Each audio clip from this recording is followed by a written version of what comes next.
Deepti sister चले गए क्या? ओके है।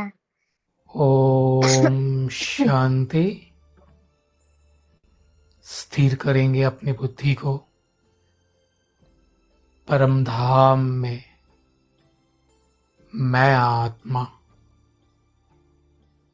एक पॉइंट ऑफ लाइट,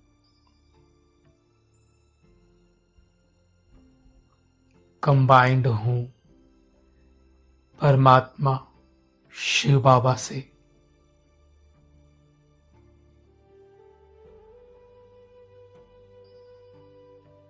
जैसे कि एक लाइट की तार परमात्मा शिव बाबा से निकल मुझसे कनेक्ट हो चुकी है,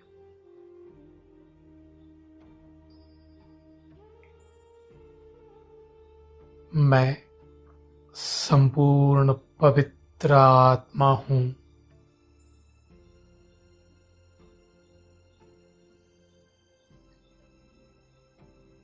मैं एक शांत स्वरूप आत्मा हूं।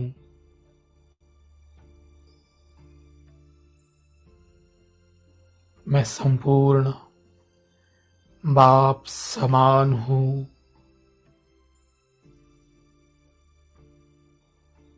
अनुभव करेंगे शिव बाबा से शांति की किरणें निकल मुझ में समा रही हैं।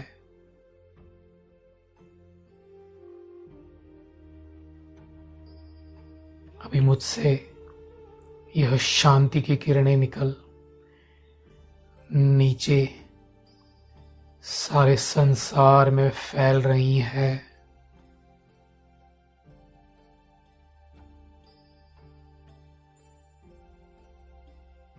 प्रकृति के पांचों तत्व अग्नि, वायु, आकाश, जल, पृथ्वी, पांचों ही तत्वों को यह किरणें मिल रही हैं और यह पांचों ही तत्व संपूर्ण शांत हो रहे हैं।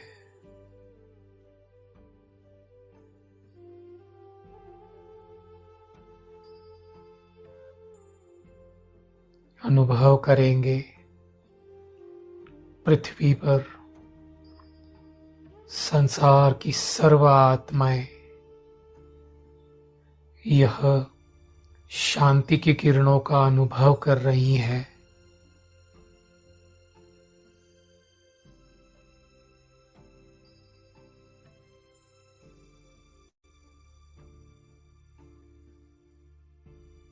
मुझ आत्मा से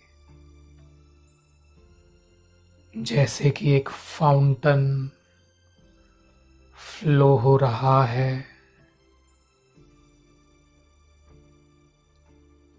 और प्रकृति के पांचों ही तत्व और संसार की सर्व आत्माओं को शांत कर रहा है।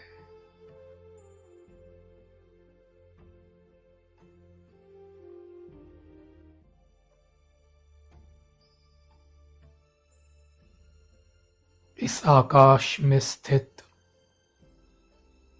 चांद, तारे, सूरज, 9 ग्रह, इनको भी यह शांति की किरणें मिल रही हैं।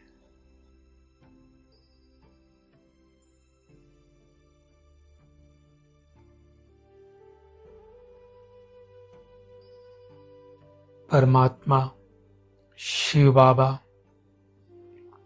शांति के सागर, मैं आत्मा मास्टर शांति का सागर हूं।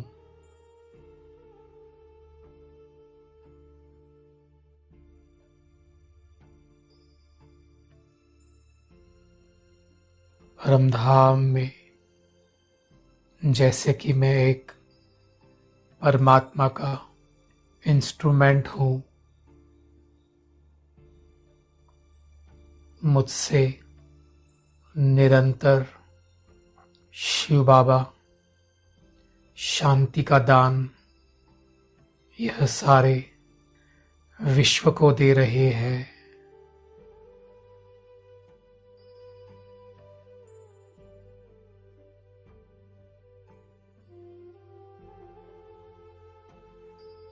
इन किरणों से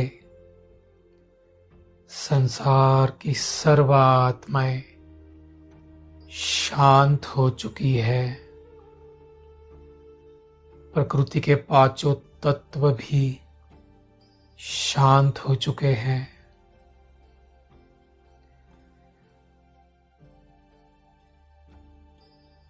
संपूर्ण यूनिवर्स जैसे कि शांत शीतल हो चुका है।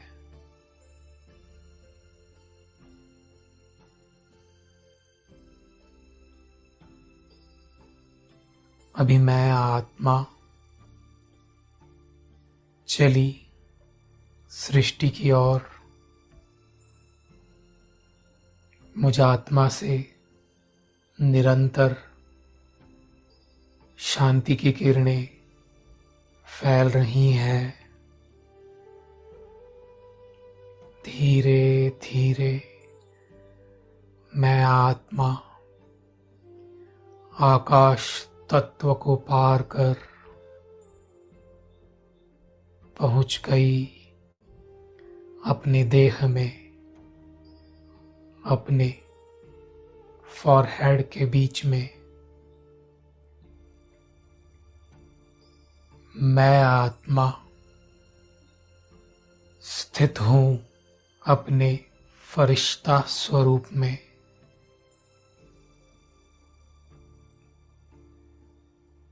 मैं एक अवतरित फरिश्ता हूँ। अनुभव करेंगे परमधाम में शिव बाबा से शक्तियों की किरणों का फाउंटेन जैसे नीचे फ्लो हो रहा है और मुझे आत्मा में समाते जा रहा है।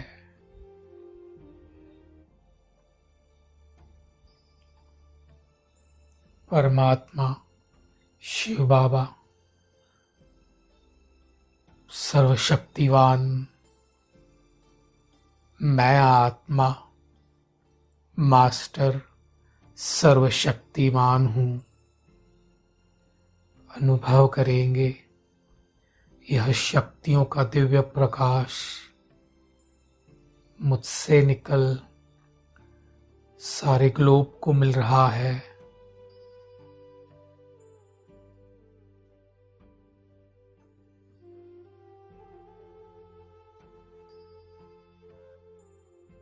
संसार की सर्व आत्माओं को यह शक्तियों का दान मिल रहा है।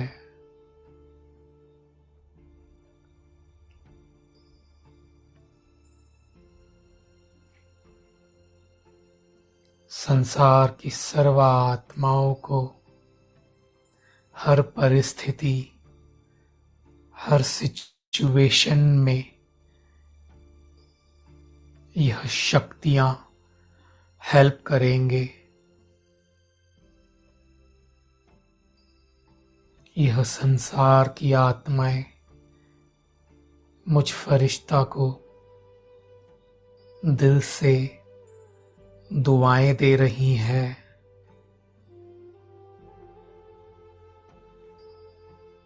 निरंतर बाबा से शक्तियों की किरणें निकल मुझ में समाकर सारे संसार को मिल रही हैं।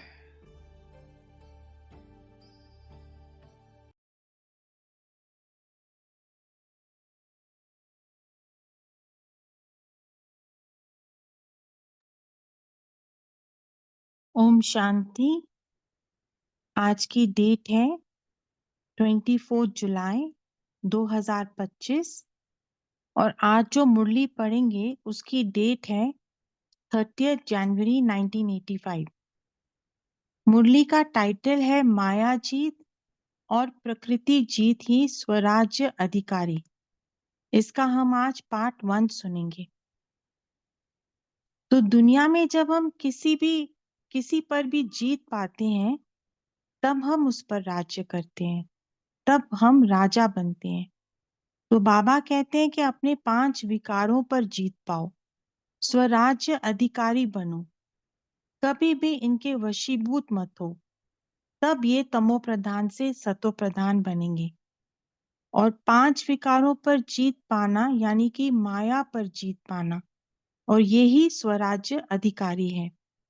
और ये हम देह अभिमान पर जीत पा कर सकते हैं। वर्तमान समय आत्माएं देह अभिमान में हैं, तो उसके कारण ये 5 तत्व भी तमो प्रधान है और हमें तंग करते हैं। पर जब हम 5 विकारों पर जीत पाते हैं, उन्हें अपना सहयोगी बनाते हैं, तब ये 5 तत्व भी हमारे सेवाधारी बनते हैं। बाबा ने इस मुरली में सतयुग का बहुत सुंदर चित्र दर्शाया है। जब ये प्रकृति के 5 तत्व हमारे सेवादारी बनते हैं, सतो प्रधान बनते हैं, तो वो चित्र क्या होगा। आगे बाबा ने कुमारियों से बात की। बाबा ने कहा कि तुम श्रेष्ठ कुमारियां हो, विश्व कल्याणकारी बन गई हो, बंधनों से न्यारी बन गई हो। तो चलिए अब सुनते हैं बाबा की मुरली। अपनी आत्मिक स्थिति में स्थित हो जाएं। मन बुद्धि से डायमंड हॉल पहुंच जाएं और इस स्मृति से मुरली सुने कि स्वयं बाप दादा हमें ये मुरली सुना रहे हैं। ओम शांति। 30 जनवरी 1985। ओम शांति। अव्यक्त बाप दादा मधुबन। पार्ट 1। माया जीत और प्रकृति जीत ही स्वराज्य अधिकारी। माया और प्रकृति जीत बनाने वाले अपने स्नेही सिकलेदे बच्चों प्रति बोले, आज चारों ओर के राज्य अधिकारी बच्चों की राज्य दरबार देख रहे हैं। चारों ओर सिकलेदे स्नेही बेहद के सेवाधारी अनन्य बच्चे हैं। ऐसे बच्चे अभी भी स्वराज्य अधिकारी राज्य दरबार में उपस्थित हैं। तो देखिए बाबा हमें कितनी ऊंची स्थिति से देखते हैं, कितना ऊंचा सम्मान देते हैं। अभी ही स्वराज्य अधिकारी, और ये दरबार अव्यक्त मुरली क्लब में हम सब बैठे हैं और बाबा की मुरली सुन रहे हैं। उसी स्थिति में बाप दादा ऐसे योग्य बच्चों को, सदा के योगी बच्चों को अति निर्माण ऊंचे स्वमान ऐसे बच्चों को देख हर्षित होते हैं। स्वराज दरबार सारे कल्प में अलौकिक सर्व दरबार से न्यारी और अति प्यारी है। हर एक स्वराज्य अधिकारी विश्व के राज्य के फाउंडेशन, नए विश्व के निर्माता हैं। तो ये कितनी रिस्पॉन्सिबिलिटी है। हर एक स्वराज्य अधिकारी विश्व के राज्य के फाउंडेशन, नए विश्व के निर्माता हैं।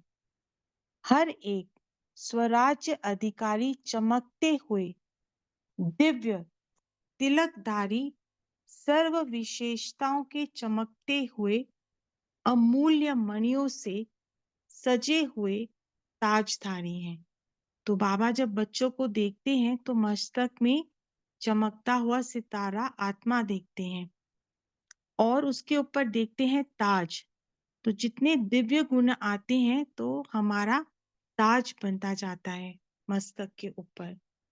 सर्व दिव्य गुणों की माला धारण किए हुए हैं।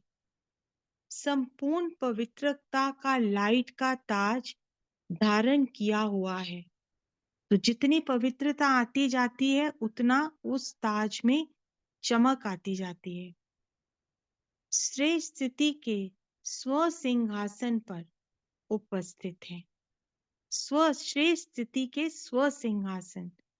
तो जैसे वो एक कहानी है कि हनुमान जब रावण के दरबार में गए तो वहां उनको किसी ने भी मान नहीं दिया, उनको किसी ने स्थान नहीं दिया बैठने के लिए। तो उन्होंने अपनी ही पूंछ को लंबा किया, उसको गोल गोल करके उसका ही एक सिंहासन बना दिया और उस पे उपस्थित होके बैठ गए। और रावण से ऊंचा था वो सिंहासन।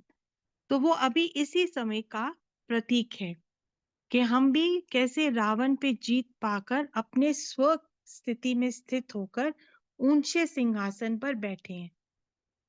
ऐसे सजे सजाए हुए राज्य अधिकारी दरबार में उपस्थित हैं। ऐसी राज्य दरबार बाप दादा के सामने उपस्थित है। देखिए कितना ऊंचा सम्मान। हर एक राज्य अधिकारी के आगे कितने दास दासियां हैं। प्रकृति जीत और विकारों जीत। विकार भी 5 हैं, प्रकृति के तत्व भी 5 हैं। तो हमारे 5 विकार काम क्रोध लोभ मोह अहंकार और प्रकृति के 5 तत्व अग्नि जल वायु धरती और आकाश। तो प्रकृति ही दासी बन गई है ना। तो जब हम इन पे जीत पाते हैं तो प्रकृति ही दासी बन जाती है। दुश्मन सेवाधारी बन गए हैं। ऐसे रूहानी फकूर में रहने वाले विकारों को भी परिवर्तन कर काम। तो यहाँ पे बाबा कह रहे हैं कि जब हम स्वराज्य अधिकारी बनते हैं, क्योंकि अभी देह अभिमान करके ये सारे प्रकृति के 5 तत्व भी बहुत तंग कर रहे हैं, बहुत उछल खा रहे हैं। तो जब हम इन पर जीत पाते हैं, हम अपनी ऊंची स्थिति में स्थित होते हैं, तो ये भी हमारे सेवादारी बन जाते हैं। तो अब बाबा कह रहे हैं कि इन 5 विकारों को कैसे परिवर्तन करने हैं। ऐसे रूहानी फकुर में रहने वाले विकारों को भी परिवर्तित कर काम विकार को शुभ कामना श्रेष्ठ कामना के स्वमान में बदल सेवा में लगाने वाले। तो काम विकार को परिवर्तन करके श्रेष्ठ कामना श्रेष्ठ उस स्थिति में स्थित हो जाएं। ऐसे दुश्मन को सेवादारी बनाने वाले प्रकृति के किसी भी तत्व की तरफ वशीभूत नहीं होते हैं, लेकिन हर तत्व को तमोगुणी रूप से सतो प्रधान स्वरूप बना लेते हैं। तो अभी कलयुग में तो इतना देभान है कि ये 5 तत्व बहुत उछल खा रहे हैं, बहुत तंग कर रहे हैं। तो जब हम स्वराज्य अधिकारी बनते हैं तो ये 5 तत्व भी जो तमोगुणी हो गए हैं, ये तमोगुणी से सतोगुणी होकर हमारे सेवादारी बन जाते हैं। कलयुग में ये तत्व धोखा और दुख देते हैं, वो तो हम देख ही रहे हैं। अभी प्रकृति कैसे दुख दे रही है। जहां गर्मी होती है वहां ठंड हो रही है, जहां ठंड होती है वहां गर्मी हो रही है, बारिश के समय बारिश नहीं हो रही है। संगम युग में ये परिवर्तन होते हैं, रूप बदलते हैं। सतयुग में ये 5 तत्व देवताओं के सुख के साधन बन जाते हैं। तो संगम युग में ये जब सतोगुणी बनते हैं, ये परिवर्तित होते हैं, तो फिर संगम युग में ये सेवादारी बन जाते हैं। अब बाबा बहुत सुंदर सतयुग का एक दृश्य दर्शा रहे हैं। इसको सुनते हुए इसका अनुभव करें, बहुत सुंदर दृश्य है। ये सूर्य आपका भोजन तैयार करेगा तो भंडारी बन जाएगा ना। ये वायु आपका नेचुरल पंखा बन जाएगी, आपको मनोरंजन का साधन बन जाएगी।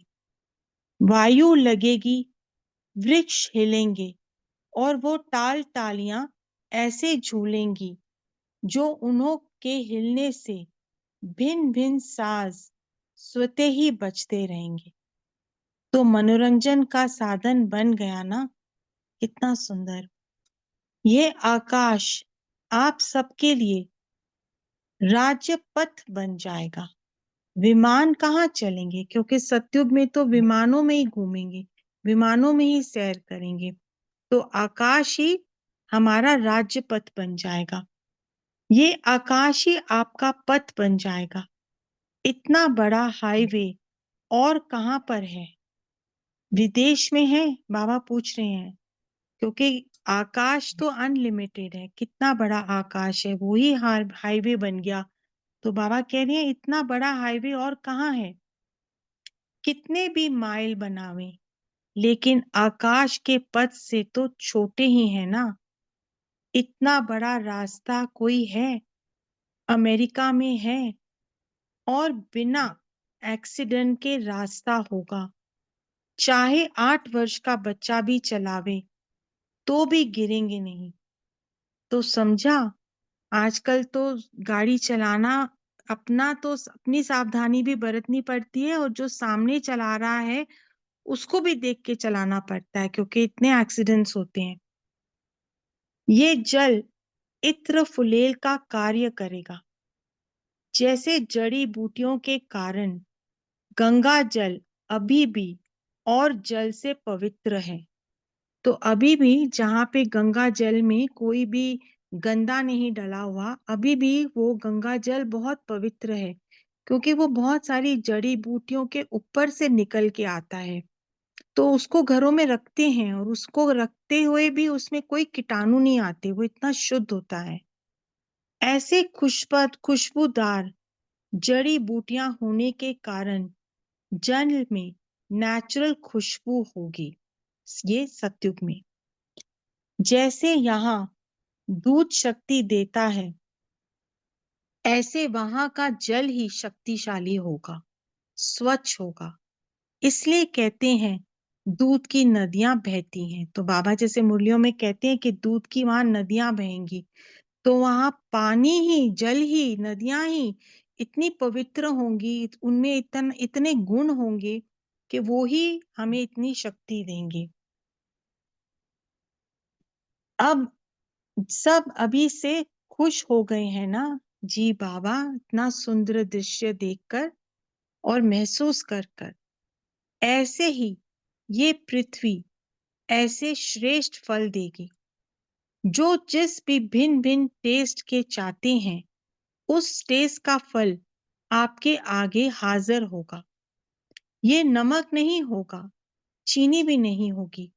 जैसे अभी टमाटर के लिए, खटाई के लिए टमाटर है, तो बना बनाया है ना, खटाई आ जाती है। तो जैसे अभी खाने में खटाई चाहिए तो हम टमाटर या नींबू डालते हैं, तो वहां पे ना चीनी होगी ना नमक होगा। वहां फल इस तरह के होंगे कि जो स्वाद चाहिए वैसा फल खाने में डालेंगे तो वैसा ही टेस्ट आ जाएगा। ऐसे जो आपको टेस्ट चाहिए उसके फल होंगे। रस डालो और वो टेस्ट हो जाएगी। तो ये पृथ्वी एक तो श्रेष्ठ फल, श्रेष्ठ अन्न देने की सेवा करेगी। दूसरा, नेचुरल सीनरियां, जिसको कुदरत कहते हैं, तो नेचुरल नजारे, पहाड़ भी होंगे।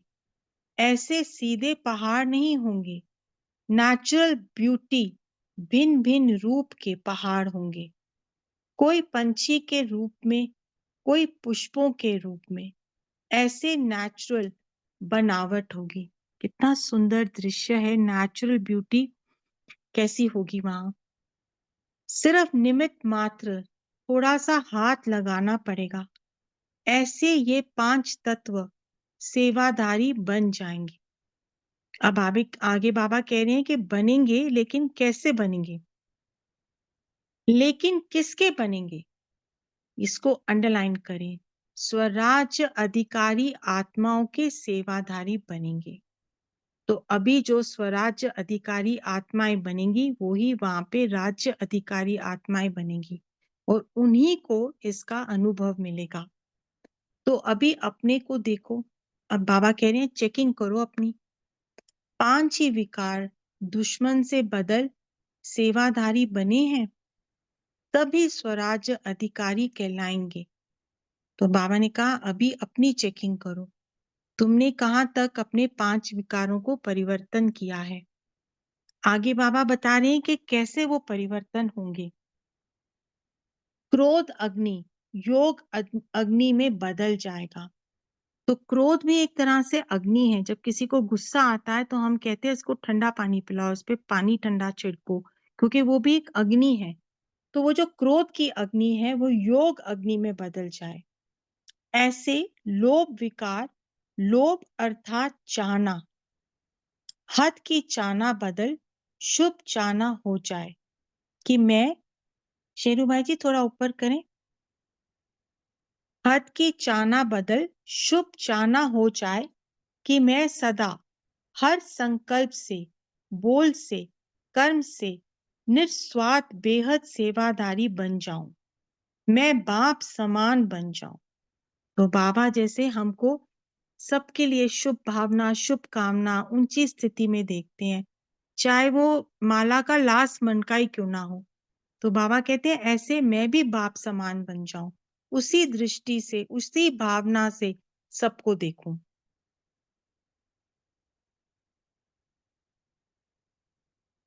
ऐसे शुभ चाहना अर्थात लोभ का परिवर्तन स्वरूप दुश्मन के बजाय सेवा के कार्य में लगाओ। तो जब हम इसी दृष्टि से देखेंगे तो वही वायुमंडल हो जाएगा और वही हमारे चेहरे से भी सेवा होगी। तो आपका ये जो स्थिति है वो खुद सेवा करेगी। मोह तो सभी को बहुत है ना, तो मोह तो एक विकार है। और विकार क्यों है? क्योंकि हम देह को देख के मोह करते हैं। तो बाबा कहते हैं मोह तो सभी को है, बहुत है ना, बाप दादा में तो मोह है ना, एक सेकंड भी दूर ना हो ये मोह हुआ ना, लेकिन ये मोह सेवा कराता है। तो जो बाबा से मोह होता है वो हमारे चेहरे पे, हमारी आंखों में, हमारी दृष्टि में इतनी रूहानियत लाता है कि वो स्वतः ही सेवा कराता है। जो भी आपके नैनों में देखे तो नैनों में समाये हुए बाप को देखे। जो भी बोलेंगे मुख द्वारा बाप के अमूल्य बोल सुनाएंगे। तो मोह विकार भी सेवा में लग गया ना, बदल गया ना। ऐसे ही अहंकार देह अभिमान से देही अभिमानी बन जाते। शुभ अहंकार तो इसको बाबा देही अभिमानी को शुभ अहंकार कहते हैं। अर्थात ईश्वरीय नशा सेवा के निमित्त बन जाता है। तो जब देही अभिमानी स्थिति में स्थित होते हैं तो स्वतः ही हमसे सेवा होती है। तो ऐसे पांचों ही विकार बदल सेवा का साधन बन जाएं तो दुश्मन से सेवादारी हो गए ना। तो ऐसे चेक करो, माया जीत प्रकृति जीत कहाँ तक बने हैं। राजा तब बनेंगे जब पहले दास दासियां तैयार हों। जो स्वयं दास के अधीन होगा वो राज्य अधिकारी कैसे बनेगा। तो हमारी जो कर्मेंद्रियां हैं और हमारे 5 विकार हैं, अगर वो हमारे को चलाएंगे तो हम दास उनके बन जाएंगे, ना कि वो हमारे दासी बनेंगे। तो जब वो हमारे दासी बनेंगे तभी हम स्वराज्य अधिकारी बनेंगे। सो राज्य अधिकारी। आज भारत के बच्चों के मेले का प्रोग्राम लास्ट दिन है, तो मेले की अंतिम टुब्बी है, इसका महत्व होता है। इस महत्व के दिन जैसे उस मेले में जाते हैं तो समझते हैं जो भी पाप है वो भस्म करके खत्म करके जाते हैं। तो सबको 5 विकारों को सदा के लिए समाप्त करने का संकल्प करना है। तो पहले तो संकल्प करना है, क्योंकि जैसा संकल्प लेंगे फिर उसी प्रमाण हम चलेंगे। यही अंतिम टुब्बी का महत्व है। तो सभी ने परिवर्तन करने का दृढ़ संकल्प किया। बाबा पूछ रहे हैं हम सबसे और सब बोल रहे हैं हाँ जी बाबा, छोड़ना नहीं है लेकिन बदलना है। अगर दुश्मन आपका सेवाधारी बन जाए तो दुश्मन पसंद है या सेवाधारी पसंद है? तो आज के दिन चेक करो और चेंज करो। तब है मिलन मेले का महत्व।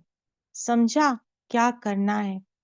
ऐसे नहीं सोचना 4 तो ठीक है, बाकी एक जल जाएगा, लेकिन एक 4 को भी वापस ले आएगा। इन्हों का भी आपस में साथ है, इसलिए रावण के शीश साथ साथ दिखाते हैं। तो जो 5 विकार हैं वो भी सारे आपस में कनेक्टेड हैं। एक भी रह गया तो वो चारों को जीवित कर देगा। तो दशहरा मना के जाना है।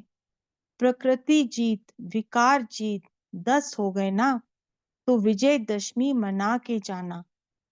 खत्म कर, जलाकर, राख साथ नहीं ले जाना। राख भी ले जाएंगे तो फिर से आ जाएंगे, भूत बनकर आ जाएंगे।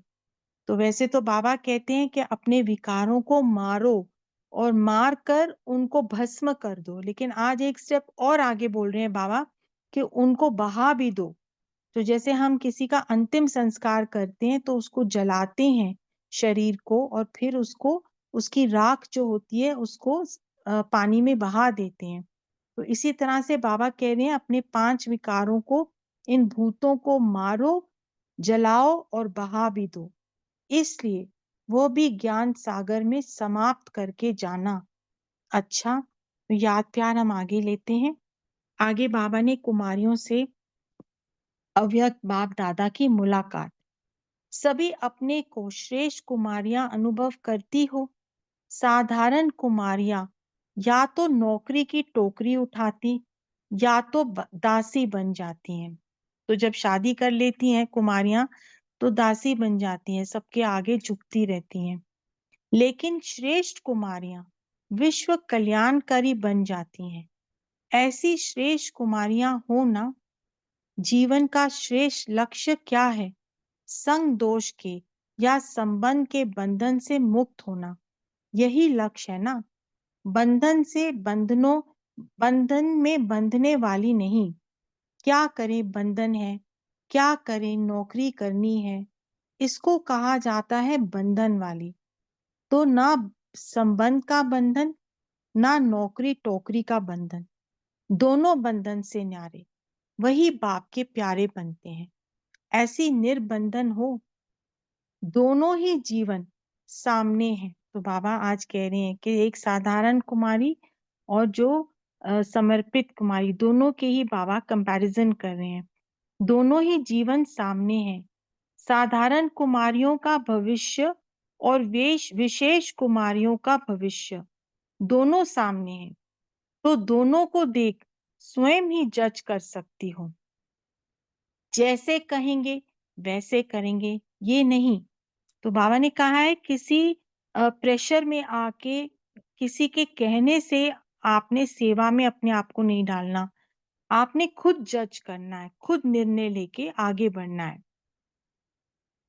अ, अपना फैसला स्वयं जज होकर करो। श्रीमत तो है विश्व कल्याणकारी बनो, वो तो ठीक, लेकिन श्रीमत के साथ साथ अपने मंग के उमंग से जो आगे बढ़ते हैं वे सदा सहज आगे बढ़ते हैं। तो जब अपनी स्व इच्छा से हम आगे कोई कदम उठाते हैं तो हम उसमें बहुत उमंग होता है। फिर जो परेशानियां कठिनाइयां भी आती हैं उनको भी हम बहुत सहज तरीके से पार कर लेते हैं। अगर कोई के कहने से या थोड़ा सा शर्म के कारण दूसरा क्या कहेंगे नहीं बनूंगी तो सब मुझे ऐसे देखेंगे कि ये कमजोर है, ऐसे अगर कोई के फोर्स से बनते बनते भी हैं तो परीक्षाओं को पास करने में मेहनत लगती है।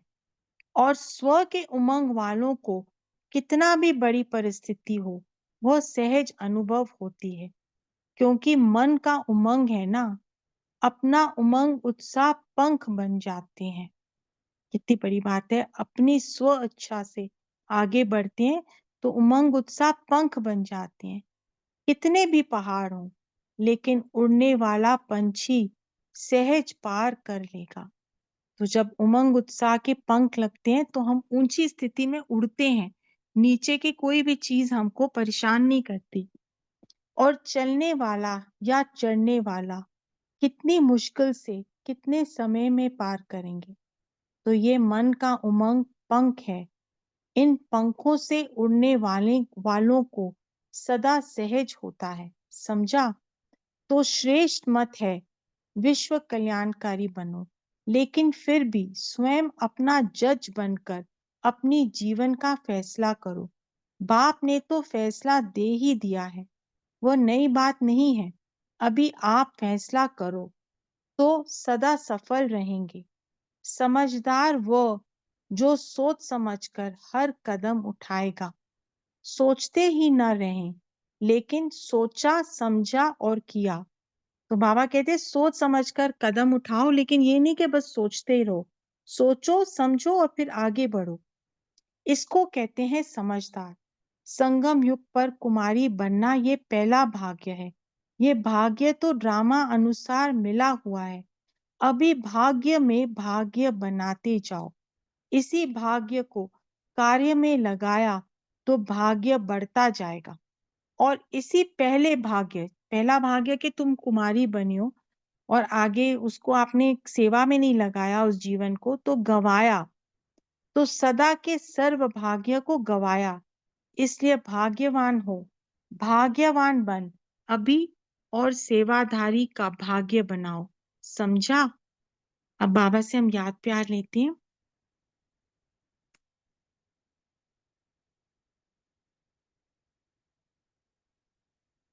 ऐसे सदा स्वराज अधिकारी, अलौकिक तिलकधारी, ताजधारी, प्रकृति को दासी बनाने वाले, 5 दुश्मनों को सेवाधारी बनाने वाले, सदा बेफिक्र बादशाह, रूहानी फकर में रहने वाले बादशाह, ऐसे बाप समान सदा के विजयी बच्चों को बाप दादा का याद प्यार और नमस्ते। हम सदा स्वराज्य अधिकारी, प्रकृति को दासी बनाने वाले, 5 तत्व व 5 विकारों को सेवाधारी बनाने वाले, सदा विजयी बच्चों का बाप दादा को याद प्यार और नमस्ते। शुक्रिया बाबा, शुक्रिया। ओम शांति।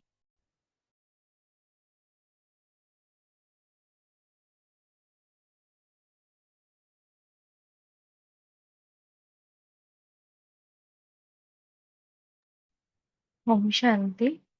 अब 1 मिनट साइलेंस में रहते हैं, फिर मुझे डिस्कस करेंगे।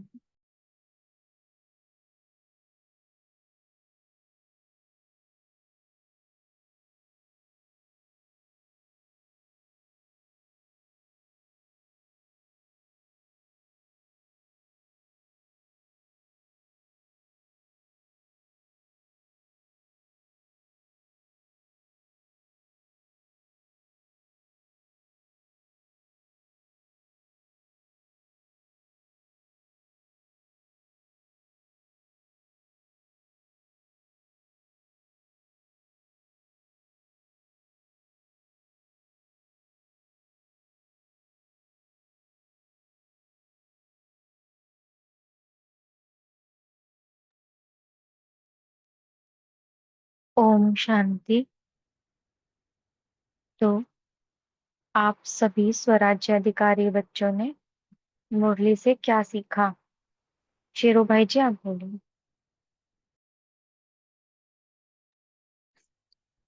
ओम शांति दीदी। जब दीदी ये मुरली चली ना, उस टाइम बाबा ने कहा सूरज खाना बनाएगा, तो सूरज भाई जी उस टाइम बड़े भंडारे में थे। तो सबने सोचा भी भाई जी खाना बनाते हैं, इसलिए बाबा कह रहे हैं। लेकिन जब बाद में उनको समझ में आया, जब सोलर लगा, भी सोलार लगे, सोलार से खाना बनेगा। उसके बाद एक मुरली और चली थी, उसमें कहा बाबा ने ऐसी बीमारी आएगी जिसका कोई इलाज नहीं मिलेगा, कोरोना आई थी जैसे। तो उसके बाद ट्रीटमेंट आया, तो सब बाद में समझ में आया। और जैसे बाबा ने कहा आज क्रोध अग्नि है, हम सबको पता है उससे हमारे विकार भस्म होते हैं, पाप भस्म होते हैं। अग्नि ऐसी है, और उसका एक नेगेटिव भी है, वो हमें भी जलाती है। कैसे? वो माचिस की सीख की तरह, जैसे माचिस की सीख में मसाला लगा होता है, पहले अपने को जलाती है फिर दूसरे को जलाती है। ऐसे ही हम क्रोध करते हैं, पहले हम अपने को जलाते हैं, हमारी नाड़ियां खींचती हैं, फिर हम दूसरे को जलाते हैं। और बाबा ने कन्या का कहा है, कन्या जब छोटी होती है देखो सारे उनकी पूजा करते हैं, पैर पड़ते हैं। जब उनकी सगाई हो जाती है, शादी होती है, तो वो फिर वो पैर पड़ती है, उल्टा हो जाता है, नेगेटिव। ओम शांति।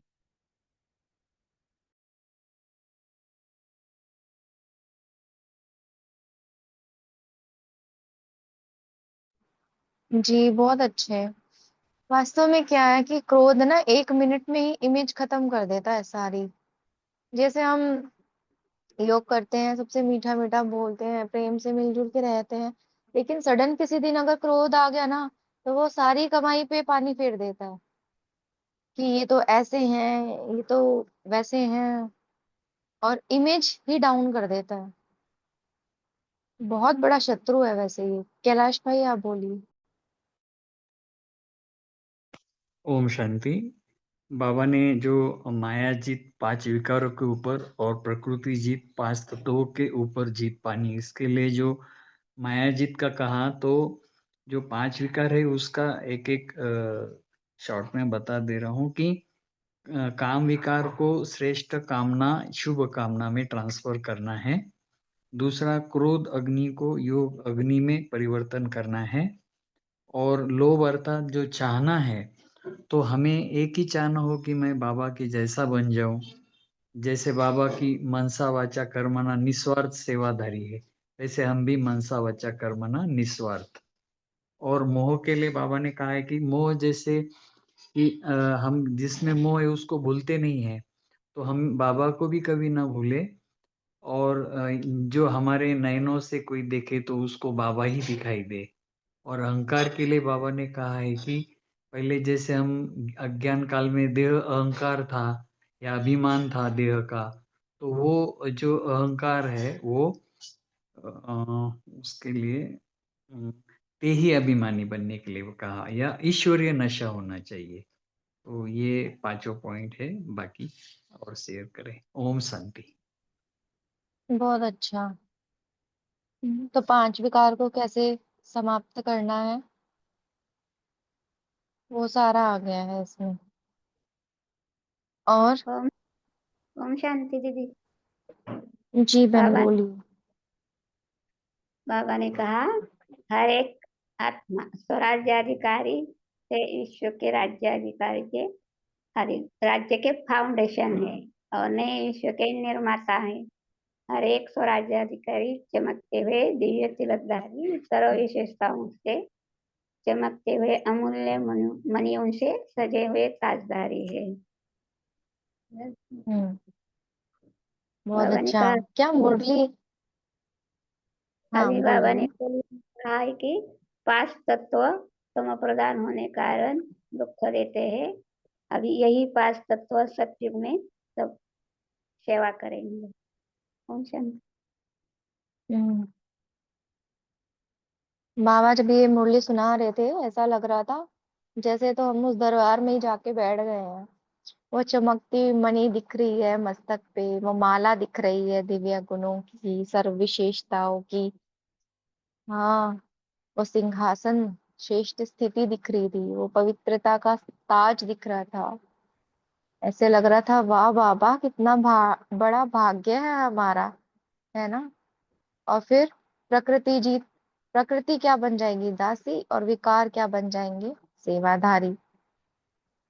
तो बहुत सुंदर बाबा एक्सप्लेनेशन करते हैं कि मन पुलकित हो जाता है सुन के ऐसी भाषा। शेरू भाई जी बोलिए। आपने हैंड रेस किया था ना। हाँ दीदी ओम बोल रहे शांति। हूँ। दीदी बोलिए आप पहले। ओम शांति। बाबा ने सत्ययुग का एक ब्लूप्रिंट दिया है हम सबको। वहाँ का जल इतना टेस्टी होगा, इतना स्वच्छ होगा, शक्तिशाली होगा। जैसे कि दूध की नदियां बहती है, बाबा मुरली में चलाते हैं, वही वही बताते हैं। और वहाँ सब को भी चीनी नहीं होगा, नमक नहीं होगा, इतना टेस्टी फल होगा। जो मीठा चाहता है वही फल देते हैं। नमक चाहता है वो टेस्टी फल से स्वाद मिटाते हैं। इसलिए सब कुछ हमारे खट्टा भी चाहते हैं तो फल से ही मिलती है। सब कुछ फल से ही, भोजन भी सूर्य से ही बनाते हैं। ऐसे करके बाबा ने एक ब्लूप्रिंट हमारे सामने दे दिया है सत्ययुग का। ओम शांति। हम्म, ओम शांति। ऐसे ही हमारा पीने का पानी अलग होगा और नहाने का अलग। एक खुशबूदार होता है, मीठा होता है। जैसे बाबा ने कहा ना भी, ये खटाई के लिए हम रसदार फूल करते हैं, सुबह रस वाले फल लेते हैं, तो ऐसी होती है वहाँ। और जैसे विकारों की बात चली तो काम विकार को शुभ कामना में, क्रोध को रूहानी खुमारी में, और लोभ को अनसिक्त वृत्ति में, और मोह को स्नेह की शक्ति में बदलना है, और देह भान को स्वाभिमान में। थोड़े दिन पहले बाबा ने सरकार में कहा था। ओम शांति। बहुत अच्छा। वैसे स्वराज्य अधिकारी के लिए प्रकृति का क्या अर्थ है? जैसे बाबा कहते हैं ना, यहाँ प्रकृति जीत तो वहां पर दासी। स्वराज्य अधिकारी के लिए प्रकृति का क्या मतलब, प्रकृति जीत का क्या मतलब? ठीक है, माया जीत का तो समझ में आया, 5 विकारों पे जीत। प्रकृति जीत का क्या अर्थ है? हम्म, प्रकृति का असर नहीं पड़ेगा। जैसे तूफान है, आंधी है, कोई ऐसी हमारे ऊपर ऐसी आफत आती है, उस वक्त हम अविचल रहेंगे। होगा। स्वराज्य अधिकारी के लिए ना, कर्मेंद्रिय स्वराज्य जीत। अधिकारी के लिए जी, एग्जैक्टली कर्मेंद्रिय जीत। 5 कर्मेंद्रियों पर जीत पाना माना प्रकृति जीत कहलाना, है ना। तो जैसे हमारी आंखें हैं, ये धोखा देती है ना हमें, तो तो स्वराज्य प्रकृति की अधिकारी क्या बात, करेगा? हाँ जी। इंद्री इंद्रिय तो अलग है। वो हमारा शरीर का ना, आप प्रकृति की बात कर रहे हो ना। मैं प्रकृति का ही जवाब दिया आपको मैंने। तो जो प्रकृति में पहले तो हमारे भीतर की प्रकृति आएगी ना। जैसे जो शरीर हमने धारण किया है, ये भी तो 5 तत्वों का बना है ना, और इसमें मुख्य 5 इंद्रियां हैं। तो जब इन इंद्रियों पर जीत पाएंगे, कहते हैं ना हम कर्म इंद्रियों के राजा हैं।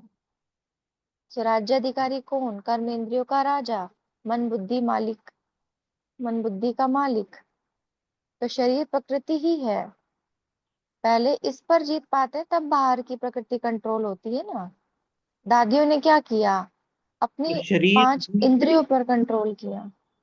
जो बीमारी वगैरह जो आती है या कोई ऐसी समस्या, वो शारीरिक है। वो भी प्रकृति में आ गया ना उस वक्त, हम अगर अचल डोल रहे हैं तो। तो चलो डोल कैसे रहेंगे? वो कर्मेंद्रियों को कंट्रोल में करके ही तो रहेंगे ना।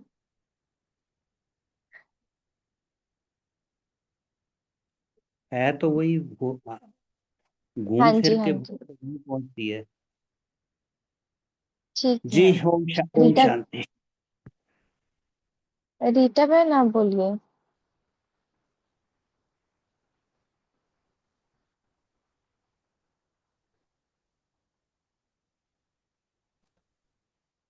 रीटा बहन आप बोलिए। जी ओम शांति दीदी। जी। जैसे अभी भाई जी बोल रहे हैं ना प्रकृति के बारे में, तो जैसे जीवात्मा होता है ना, जीव प्लस आत्मा बन के ये शरीर होता है, वैसे प्रकृति और पुरुष भी बोला जाता है उसको। प्रकृति मतलब शरीर और हम्म, पुरुष, उसमें रहने वाली आत्मा। जब हमें जीवात्मा का चैप्टर पढ़ा था ना, तो उसमें ये समझाया गया हम्म, था कि प्रकृति प्लस पुरुष या जीव प्लस आत्मा, ये एक ही बात है। हम्म, जीवात्मा और हम्म, प्रकृति और पुरुष कहेंगे तो वो भी जीवात्मा ही है, इसलिए प्रकृति कहा जा रहा है जो हम्म, आप बता रहे हैं ना। तो वो हम्म, इसलिए उसको प्रकृति जीव, आप 5 जैसे आप अपने बता रहे हैं ना कर्मेंद्रियों के बारे में, तो वो प्रकृति में आएगा, हम्म, है ना, हम्म। ये मतलब। तो वही ओम ना, शांति। जब जब भीतर की प्रकृति को कंट्रोल किया, तभी तो बाहर की प्रकृति कंट्रोल होगी ना।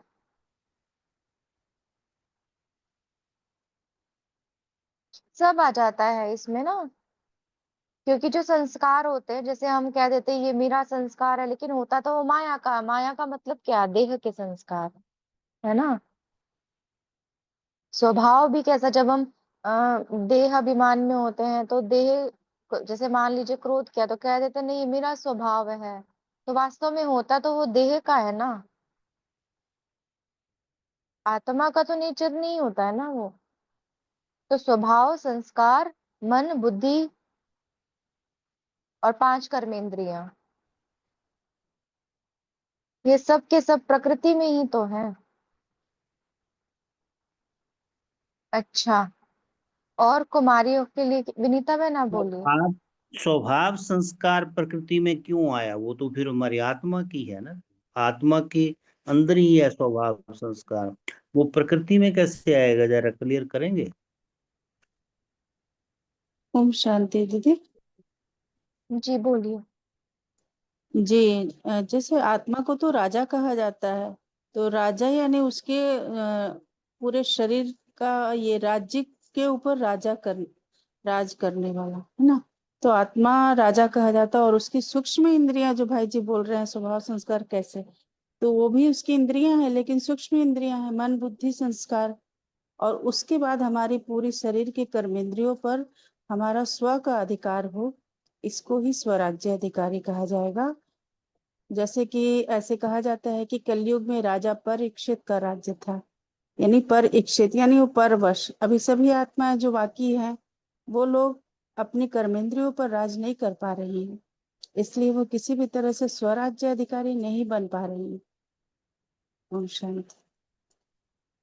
और अगर रावण के संस्कार को मैं मीरा कह रही हूं तो क्या मैं स्वराज्य अधिकारी हूं? तो भी तो मैं परवश ही हूं ना।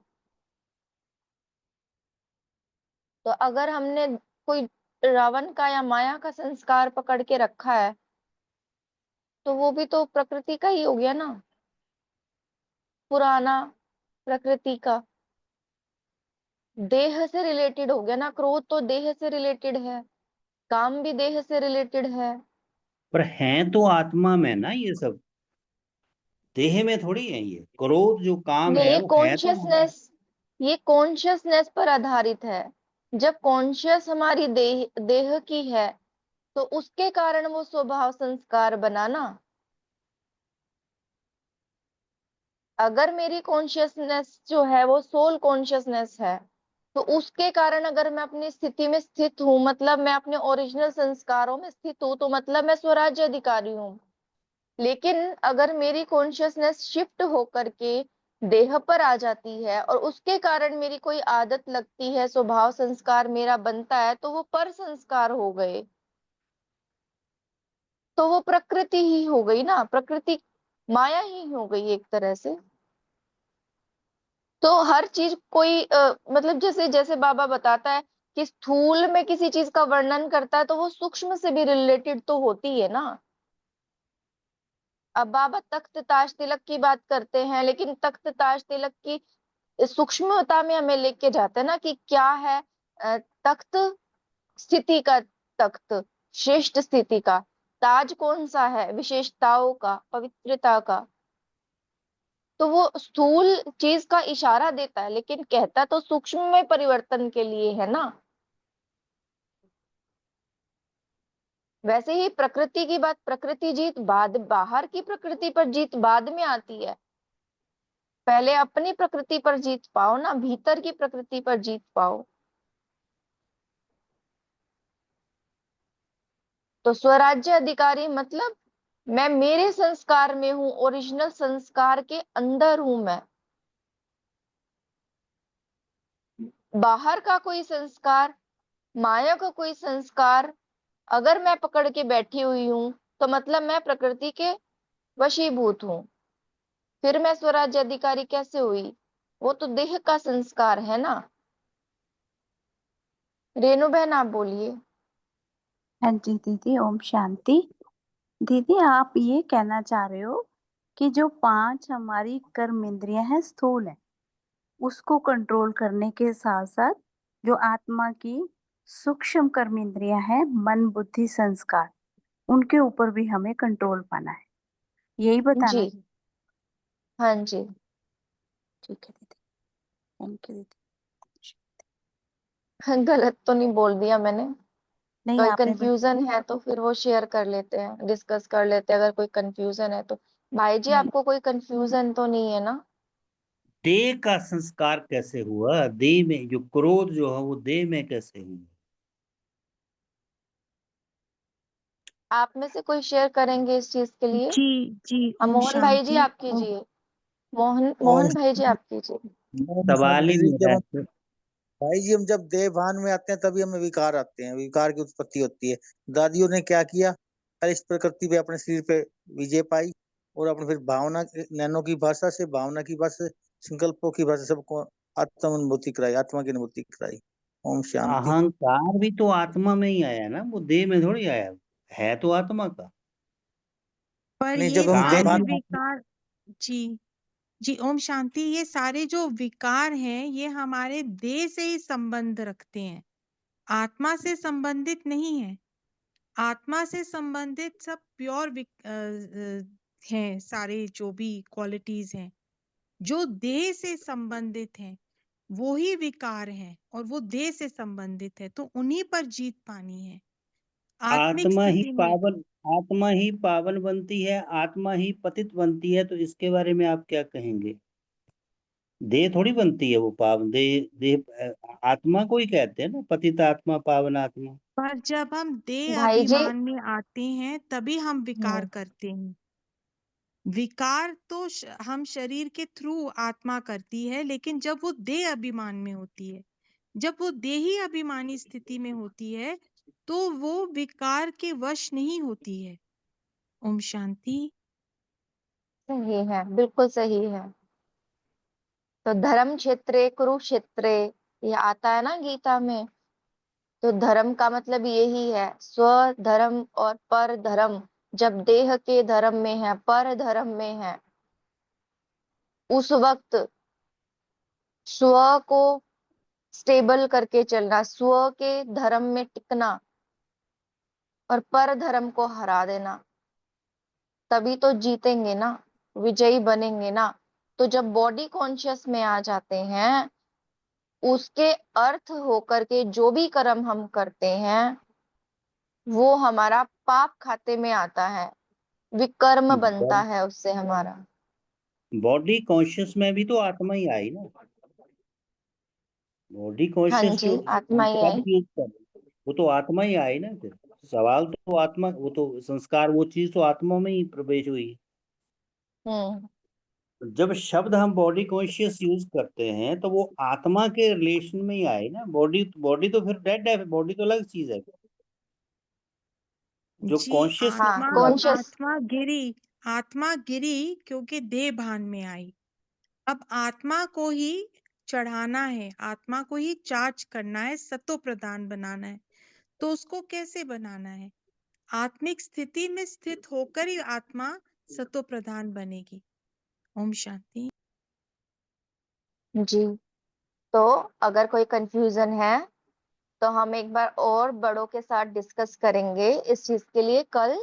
ठीक है भाई जी, अभी समय हो गया है, ठीक है, नौ ठीक है। 48 हो गए हैं, है ना? मैं अभी और खुद भी मैं भी चिंतन करेंगे सेटिस्फाइड, क्योंकि मैं भी सेटिस्फाइड नहीं हूँ। जरूर करना कल। ओके, हम बड़े भाइयों से बड़ी बहनों से डिस्कस करके ओम फिर शांति। आपसे बात करेंगे। तो अभी बहन आप हमें होमवर्क दीजिए और उसके बाद 1 मिनट साइलेंस में रहते हैं और कॉल को डिस्कनेक्ट करते हैं। जी ओम शांति।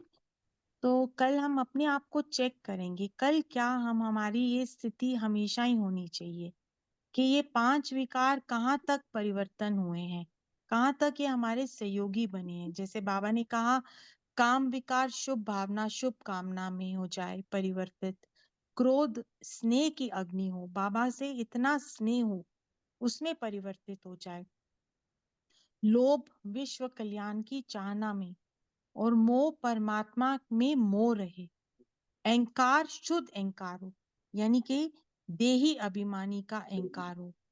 तो ये अपनी कल की चेकिंग करेंगे और फिर उसी प्रमाण हम अपना पुरुषार्थ करेंगे। अब अपनी आत्मिक स्थिति में स्थित हो जाएं।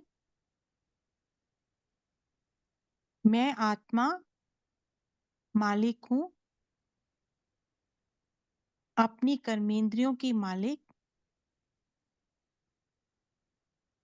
अपने 5 विकारों की मालिक, मैंने अपने 5 विकारों को परिवर्तन कर दिया है। ये अब मेरी सहयोगी बन गए हैं।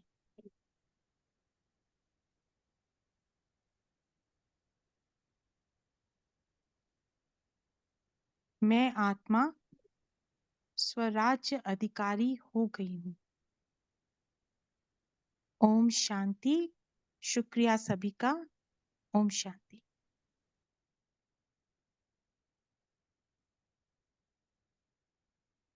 जी, तो आप सभी पर कृति जीत मतलब दूसरों के आधार पर कर्म ना करके स्वराज्य अधिकारी बनने वाली आत्माओं को क्लास में जुड़ने के लिए बहुत बहुत धन्यवाद।